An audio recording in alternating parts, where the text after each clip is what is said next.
नमस्कार दोस्तों। आज आपके लिए लेकर आई हूँ मालती जोशी जी की कहानी इच्छाओं का अनंत आकाश। किसका फ़ोन था?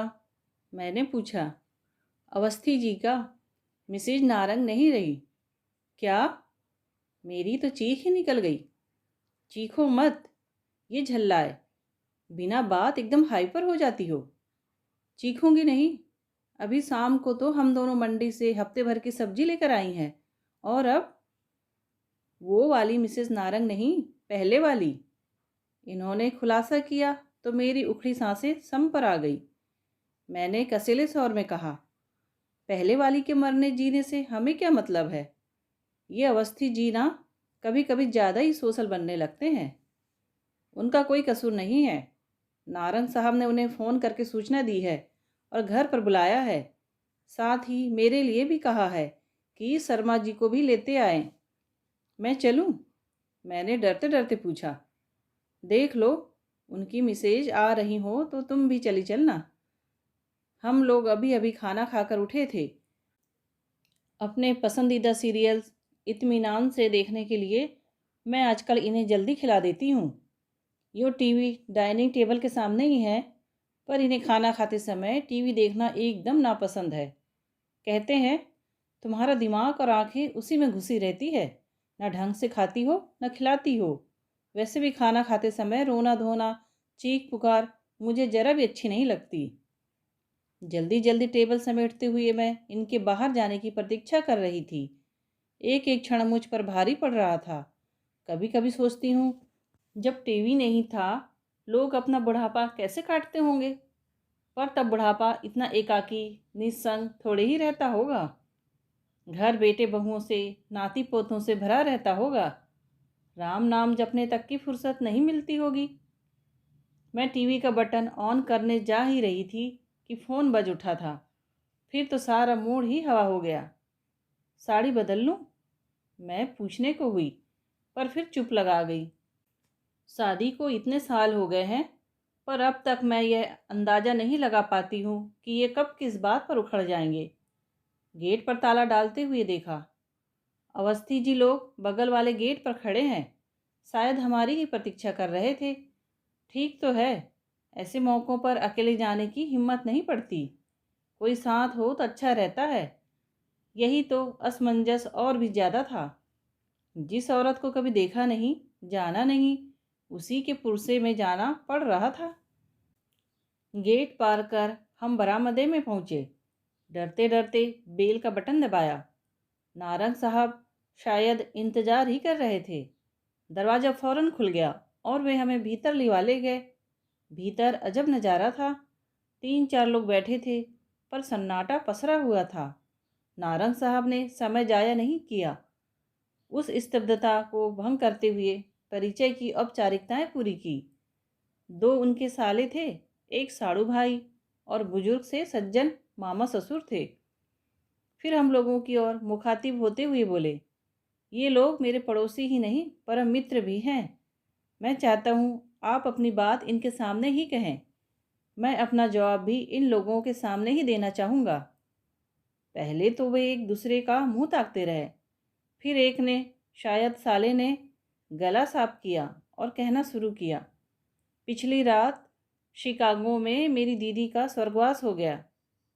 कैंसर से पीड़ित थी। सौभाग्य से मेरे दोनों भांजे विनीत सुमीत अंतिम समय में उनके पास ही थे। मृत्यु की सूचना देते हुए विनीत ने मुझे बताया कि दीदी की इच्छा थी कि उनकी अर्थी इसी घर से उठे, सुहागन के पूरे साज श्रृंगार के साथ उठे। कुछ क्षण कमरे में घोर निस्तब्धता छाई रही। फिर साड़ू भाई ने कमान संभाली। हम लोग इसीलिए भाई साहब से रिक्वेस्ट करने आए हैं। आप लोगों के बीच जो कुछ हुआ वह अच्छा नहीं हुआ था, हम मानते हैं। पर इस समय वह सब कुछ भुला देना ही श्रेष्ठकर है। मरने वाले की इच्छा का मान रखना पड़ता है। फांसी की सज़ा पाने वाले से भी उसकी अंतिम इच्छा पूछी जाती है और वह पूरी की जाती है। इसीलिए अगर दीदी की इच्छा थी कि उनकी विदाई इस घर से हो तो आप एक बात भूल रहे हैं जनाब। नारंग साहब ने सूखे लहजे में कहा, इस घर से उनकी विदाई 16 साल पहले ही हो चुकी है और वह भी उनकी इच्छा का मान रखते हुए ही की गई थी। वह घर से विदाई थी, अब वे दुनिया से विदा हो रही हैं। दोनों बातों में फ़र्क तो है। फिर बच्चे चाहते हैं कि माँ की अंतिम इच्छा जरूर पूरी हो, साले साहब बोले। यह बात बच्चे मुझसे भी तो कह सकते थे। इतने सालों के अंतराल के बाद उनकी हिम्मत नहीं पड़ी होगी। हिम्मत कैसे पड़ेगी? 16 सालों में एक बार भी फ़ोन नहीं किया। मेरे ही पैसों पर पलते रहे, पढ़ते रहे, पर कभी अपना रिजल्ट बताने तक की जहमत नहीं उठाई। विदेश जाने से पहले मिलना ज़रूरी नहीं समझा। यहाँ तक कि उनकी शादी की खबर भी मुझे औरों से मिली। इसके बाद वे मुझसे बात करने की हिम्मत कैसे जुटा सकते हैं? मुझे तो खुशी है कि वे इतने बेगैरत नहीं हैं। जीजाजी, प्लीज़ अब ये सब भूल जाइए, यही ना? ये मेरे दोनों परम मित्र यहाँ बैठे हैं। मैं इन्हीं से पूछना चाहूँगा। ईमानदारी से अपनी राय दीजिएगा। जो औरत बरसों पहले लड़ झगड़ कर अपने बच्चों को लेकर यहाँ से चली गई थी, उसे मरने के बाद ही सही दोबारा इस घर में आने का क्या अधिकार है? नारंग साहब की आंखें हम लोगों पर टिकी हुई थी। उन आंखों में प्रश्न तो था ही, पर एक आक्रोश भी था, आग भी थी, बेहद एकाकीपन भी था। पहली बार मुझे कमरे में मिसेस नारंग की अनुपस्थिति का भान हुआ। वैसे उनका इस समय यहाँ होना बेहद अप्रासंगिक भी था। मैं सोच रही थी, इस समय उन्होंने अपने आप को किस कमरे में बंद किया होगा? कानों पर हाथ दिए वे कहाँ छुपी बैठी होंगी? आप लोग कुछ तो बोलिए। लंबी प्रतीक्षा के बाद मिस्टर नारंग ने कहा। हम लोगों ने सिर उठाया। अवस्थी जी ने गला साफ किया और बोले, नारंग साहब, अगर आप इजाज़त दें तो मैं इन लोगों से एक प्रश्न पूछना चाहूँगा। मिस्टर नारंग ने स्वीकारोक्ति में सिर हिला दिया। बोले कुछ नहीं। अवस्थी जी फिर आगंतुकों से मुखातिब होकर बोले, मैं एक बहुत ही कड़वी बात कहने जा रहा हूँ और उसके लिए पहले से ही माफ़ी मांग लेता हूँ। भगवान हमारे नारंग साहब को लंबी उम्र दे, पर मान लीजिए बात ठीक इससे उलट होती, हमारे मित्र को कुछ हो जाता, तो क्या आपकी दीदी अपने सुहाग चिन्ह उतार देती, वैराग्य ले लेती? उनकी बात पूरी भी नहीं हो पाई थी कि मिस्टर नारंग उठकर भीतर चले गए। हम लोगों को तो जैसे सांप सूंघ गया। अवस्थी साहब, ये आप, इन्होंने कहना चाहा पर चुप हो गए। सॉरी यार, उनका मंतव्य समझकर अवस्थी जी बोले। दरअसल जो मैं कहना चाहता था शायद ठीक से कह नहीं सका। थोड़ी देर बाद नारंग साहब भीतर से नमूदार हुए।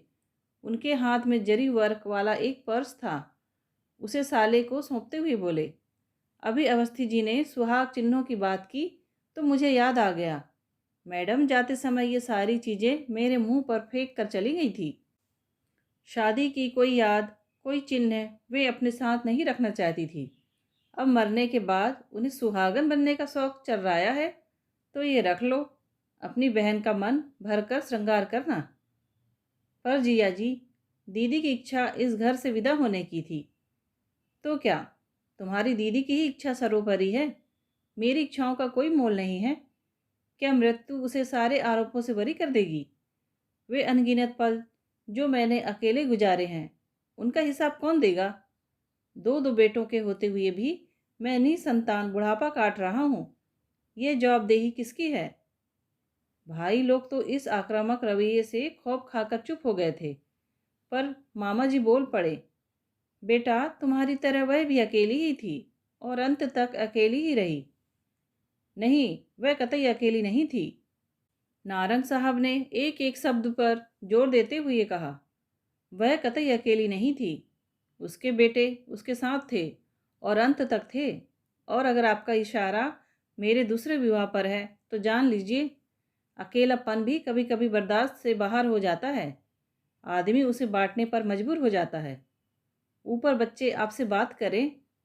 साले ने एक अंतिम कोशिश की। नो, ना। उनका यह नो इतना स्पष्ट, इतना निर्णायक था कि उन लोगों ने फिर कोई बात नहीं की। चुपचाप सब उठ गए।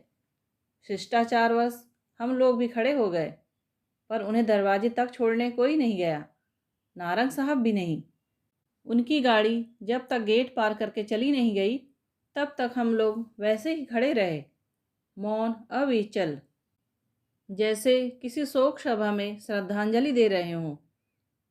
सॉरी, नारंग साहब ने दोनों मित्रों के कंधों पर हाथ रखते हुए कहा। सॉरी, आपको इतनी रात कष्ट दिया, पर उन लोगों को अकेले झेलने की हिम्मत मुझ में नहीं थी। सॉरी क्यों कह रहे हैं? यह तो आपका अधिकार है। आप जब चाहे निसंकोच हमें बुला लेंगे। हम लोग हमेशा आपके साथ हैं।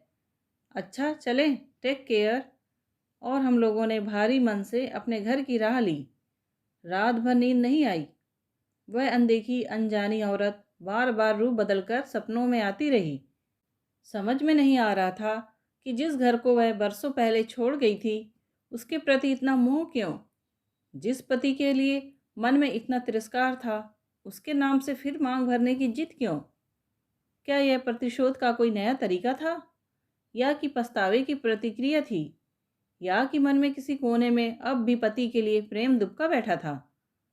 सच, मानव मन एक गुफा की तरह होता है, उसका ओर छोर पता ही नहीं चलता। 8 साल पहले इस बंगले में आना हुआ था। यूं भी बंगलों में अड़ोस पड़ोस नाम मात्र को होता है, यहाँ तो एकदम ही शून्य था। बाईं तरफ वाले बंगले में एक कंपनी का गेस्ट हाउस था।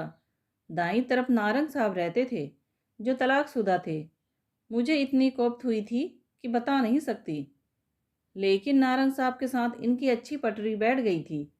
दोनों रोज़ सुबह घूमने जाते, शाम को ब्रिज का खेल जमता। वहीं अवस्थी जी से परिचय हुआ, जो 4-5 बंगले छोड़कर रहते थे।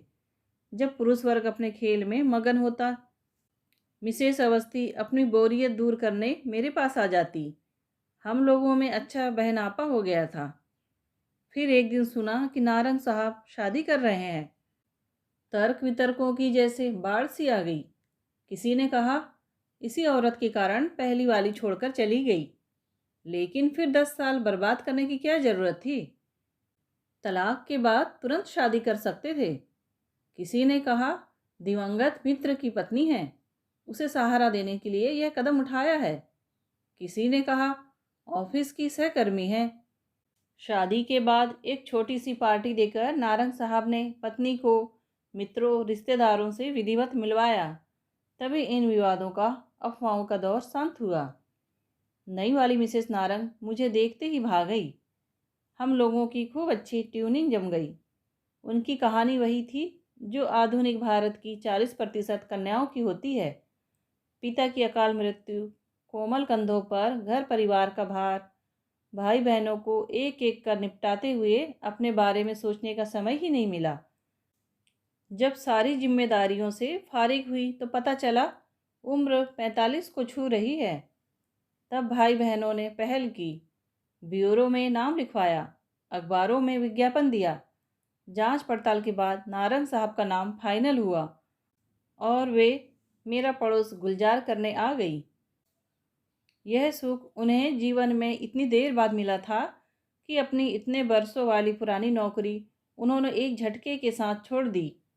अपनी नई नवेली घर गृहस्थी में अब वे ऐसे रच बस गई हैं जैसे बरसों से बस यही करती आ रही हो। आधी रात के बाद कहीं मुश्किल से आंख लग पाई थी कि घंटी बजी। पहले तो समझ में ही नहीं आया कि दरवाजे की घंटी है या फ़ोन की। फिर पता चला कि इनके मोबाइल की रिंग है। अधमुंदी पलकों से मैंने घड़ी देखी। सुबह के 5 बज रहे थे। तब तक वे फ़ोन रख चुके थे। किसका फ़ोन था? नारंग का। गेट पर खड़े हैं। इन्होंने उठते हुए कहा। ये चप्पल डालकर बाहर को चल पड़े तो गाउन पर शॉल डालकर मैं भी पीछे पीछे हो ली। रात करीब 11 बजे तो हम लोग उनके घर से लौटे थे। अब इतनी सी देर में और क्या हो गया? सदर दरवाज़ा खोलकर हम लोग बाहर आए। धुंध लके में गेट के बाहर एक आकृति नजर आ रही थी। उनका फ़ोन आ गया था, इसीलिए निश्चिंत थे, नहीं तो एकदम गेट खोलने की हिम्मत नहीं पड़ती। सॉरी, आपको सुबह सुबह डिस्टर्ब कर रहा हूँ। नहीं नहीं, गेट मत खोलिए, मैं भीतर नहीं आऊँगा। बस ये चाबी देने आया हूँ। चाबी? किस लिए? बच्चे माँ को लेकर आ रहे हैं, शायद 9-10 बजे तक यहाँ पहुँचेंगे। पर आपने तो कल मना कर दिया था ना? हाँ, पर आधी रात के बाद मुंबई से बच्चों का फ़ोन आया। बरसों बाद उनकी आवाज़ सुनी थी। बरसों बाद उन्होंने कुछ मांगा था, मना नहीं कर सका। क्षण भर को वे चुप हो गए। शायद उनका गला भर आया था, पर तुरंत ही उन्होंने अपने को संभाल लिया और कहा, हम लोग 15-20 दिनों के लिए बाहर जा रहे हैं। वे लोग अगर 13वीं भी यहाँ से करना चाहें तो कर सकते हैं। मतलब आप नहीं रहेंगे? नहीं, और मेरा रहना जरूरी भी नहीं है। अंत्येष्टि में तथा और संस्कारों में बेटों की उपस्थिति जरूरी होती है, तो वे दोनों तो रहेंगे ही। कुछ क्षण चुप्पी छाई रही। फिर वे बोले, शर्मा जी, सबका कहना था कि मरने वाले की इच्छा का सम्मान करना चाहिए। सो कर रहा हूँ, पर उसके लिए किसी जीवित व्यक्ति का मैं अपमान तो नहीं कर सकता ना। अच्छा, अब मैं चलूँगा। मिसेज गाड़ी में वेट कर रही है। और चाबियां इन्हें सौंपकर वे चल पड़े। मैंने झांक कर देखा, उनके बंगले के सामने उनकी नीली सेंट्रो उनकी प्रतीक्षा कर रही थी। मिसेस नारंग उसमें बैठी होगी। अच्छा ही हुआ जो वे नीचे नहीं उतरी। इस समय उनका सामना करने की हिम्मत मुझ में नहीं थी। दोस्तों, कहानी पसंद आई हो तो प्लीज़ लाइक, शेयर और सब्सक्राइब ज़रूर कीजिए। कहानी सुनने के लिए आप